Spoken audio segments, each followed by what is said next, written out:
Hello दोस्तों, मैं हूं अश्विक। आज हम जानेंगे कि नेपाल में इतने एयर क्रैशेस क्यों होते हैं, इसकी क्या वजह है।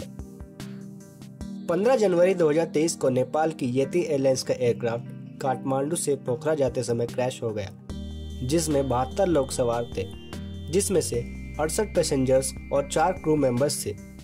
सर्च ऑपरेशंस में 69 लोगों की बॉडीज मिली है और 3 लोगों को ढूंढा जा रहा है। 1955 से अब तक नेपाल में 68 प्लेन क्रैशेस हो चुके हैं, जिसमें 915 लोग अपनी जान गंवा चुके हैं।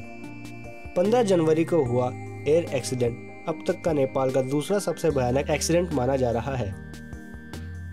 पोखरा नेपाल का सबसे ज्यादा आबादी वाला शहर है, जहां नेपाल में सबसे ज्यादा टूरिस्ट घूमने आते हैं।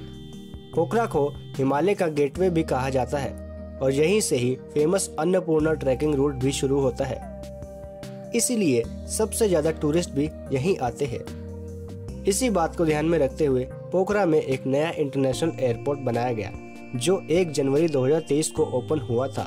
इसी एयरपोर्ट पर लैंड करने से पहले ही येती एयरलाइंस का एयरक्राफ्ट रनवे पे पहुंचने से पहले ही जमीन से टकरा गया और क्रैश हो गया। वहां मौजूद लोगों ने बताया कि धमाके की आवाज काफी जोरदार थी और वे जब एयरक्राफ्ट के पास पहुंचे तो आग की लपटें इतनी भयानक थी कि वे कोई मदद नहीं कर पाए। अब बात करते हैं नेपाल में इतने क्रैशेस क्यों होते हैं।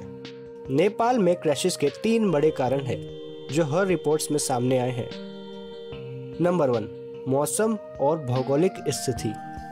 नेपाल की भौगोलिक स्थिति पायलट्स के लिए काफी मुश्किलें पैदा करती है, क्योंकि पूरी दुनिया में 14 में से 8 हाईएस्ट माउंटेन्स रेंज नेपाल में है, जिसके कारण पायलट्स को एयरक्राफ्ट कंट्रोल करने में काफी मुश्किल होती है।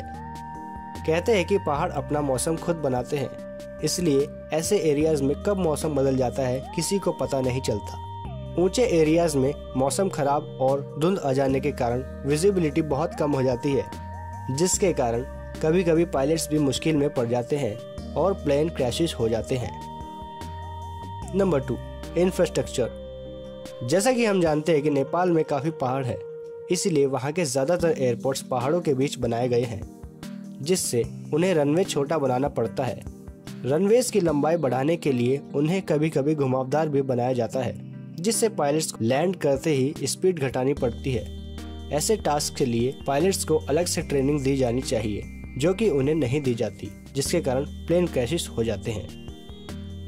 Number 3, aircraft safety. नेपाल की एयरलाइंस अपने एयरक्राफ्ट्स पर ज्यादा खर्च नहीं करती। ऐसे इलाकों में प्लेन्स काफी अपग्रेडेड होने चाहिए।